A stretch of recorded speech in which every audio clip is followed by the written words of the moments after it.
Now that you have a basic understanding of the types of fat, we're going to go another layer deeper for understanding it and how to eat the correct types, the amounts, and the ratios of healthy fats into your system, uh, considering weight loss, energy, hormone balance. Different kinds of fat are going to react differently throughout your body. So those differences actually come down to the molecular level of the fat. It's actually the tail and the how stable it actually is. So these little molecules look like an organism with the long tail. It's like it's almost like semen. Everybody knows that analogy. It's this fat body with a little tail, or maybe a mouse or something like that. So the tail length and fats is important because it changes how your body processes it. So shorter the tail, the more rare actually and anti-inflammatory the fat actually is. So that's why I recommend eating mostly fats with short and medium tails. So things like grass-fed butter, MCT oil, and well sourced extra virgin olive oil, raw. So the stability of the fat is important because it kind of depends on how many binding sites it has open. So fewer open binding sites are more stable. They're less likely to let a free radical oxidize by stealing an electron. Oxidized fats speed up aging and create inflammation. And it's this autoimmune response that's really nasty. This word inflammation has been minimized. It's not something that you want because when you have inflammation, your body is fighting something and therefore cannot function optimally if it's worried about something else, to put it plainly. So back to saturated fats, they're all the binding sites are filled. Okay, so if you think about like a big dinner table, where there's two heads, it's almost like the Mr. Burns table, and there's a lot of seats. So it's like an H is like each person in the chair, and every single seat at the table is taken with an H, and there's an X at the other side. So the free radical can't get in anywhere to grab the electron and oxidize the fat. Monounsaturated, the structure of it is a little bit different. If we're using the same table analogy, there would be two seats that are totally blocked off. So mono, meaning one, means there's only one place for a free radical to enter. So table's completely full except for one seat. Polys are the least stable, okay, and there's multiple binding sites exposed and they're open to oxidation. So the seats at the table are open kind of all over the place, and it's easy for the free radicals to get in and mess with the fat. So just because a fat is unstable doesn't mean it's bad for you, okay? So you can handle less stable fats more carefully to make sure they don't spoil, and just avoid heavily processed ones or those exposed to really high heat. So two types of the most important kinds of fats are actually the most unstable. Omega-6 and omega-3s are both polyunsaturated, and we need them. We need them to survive. Our body can't make omega-3s and omega-6s on its own, so you really got to get it from food. So this is actually why low-fat diets don't typically work for the long term. They might work in the short term for something specific. If you're into bodybuilding or something like that, that would be dieting down for a show. But long-term, systemically, they tend to be bad for you, okay? They deprive you of what your body needs to function at its best. So omega-3s and 6s exist in a perfect ratio to one another. So there's a cap on the total amount that the body can use. So they end up competing for space. Omega-6s are inflammatory, while omega-3s are not. You need both because of the inflammation thing, but it's optimal to maximize omega-3s and minimize omega-6s. So omega-3s, there's more and more research about how great they are for our cells. Early on in my career, there were these crazy fish oil calculators that had me eating,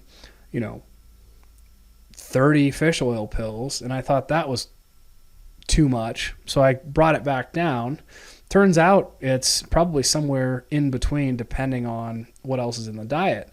So they're an integral part of cell membranes throughout the entire body, and they affect your cell receptors in the membranes. So they also are kind of like a launch pad for making hormones that regulate blood and heart and epigenetic and genetic function. So the more recent studies are telling us that the omega-3s are actually helping us prevent heart disease and stroke and a whole lot of other prevention of diseases, including some cancers. So the best sources of omega-3s are wild salmon. There's a little bit in grass-fed beef, but I don't actually consider that an omega-3 source. Sardines, algae oils. There's a little bit in Brussels sprouts, cauliflower, flax seeds. I would use a supplement here like krill oil if you're not eating those foods a lot. So there's really 3 common types of omega-3s, EPA, DHA, and ALA, and we want to just make sure that we're getting all of them if you're supplementing. So what we don't want to do is consume a lot of omega-6s. Yes, they're necessary for survival, but they're not nearly as beneficial as the omega-3s. The omega-6s, they do help with brain function, muscle growth, hormone production, but they also cause systemic inflammation. They compete with the omega-3s. So eat just enough omega-6 to function, but no more, and balance them with a lot of omega-3s. So for most of you guys, omega-6 to omega-3 ratio is 3 to 6 is 4 to 1 is ideal. So that's 4 omega-6s for every 1 omega-3. And anti-aging and longevity experts suggest going 1 to 1 in a higher favor of omega-3s. That's harder to do, but if you can even do 1 to 2, that's better than 4 to 1. So the average American eats a ratio usually of 12 to 1 or 25 to 1 omega-6 to omega-3s. So, you're going to find omega-6s in corn oil, soybean oil, safflower oil, fried foods. They're really cheap to produce. So processed foods like candy, cookies, popcorn, granola, dairy, margarine, frozen pizza. So this stuff is in a lot of processed foods that we eat all the time. And the omega-6s are unstable because they're made of the polys. Lots of seats open at the table. They cook them at high heat, like microwave or frying, and it oxidizes the fat. Oxidized omega-6 does actually damage your DNA. It inflames your heart, raises your risk for a bunch of different kinds of cancer, including breast cancer, and it also interferes with your brain metabolism. So when companies use these oils in packaged foods, they stabilize them to increase shelf life through hydrogenation. Hydrogenation is what we know as trans fat. Okay, so trans fat is like the worst of all of it. Okay, and I'll go back into this in another video. I'm just going deep here for a second.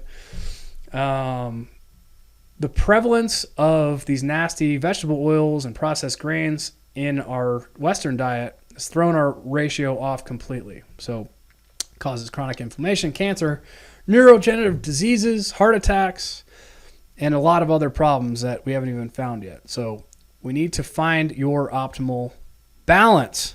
Okay? So again, salmon, mackerel, swordfish, sardines, these things are high in omega-3s and low in omega-6. Nuts and seeds, we're looking at walnuts, flax seeds, pecans, poppy seeds, pumpkin seeds. They have a much higher omega-6 to omega-3 ratio. Okay, greens, trace amounts of omega-6s, a little bit of omega-3. So to up your ratio, eat low mercury fatty fish, You can eat the grass-fed butter and meat. That's fine. Swap omega-6 oils for oils higher in omega-3, and just check all your ingredients before you buy anything in a package. The way that you feel is pretty noticeable in just a couple of days. So in the next video, I'm going to go a little bit deeper into which oils are toxic, what to avoid, etc.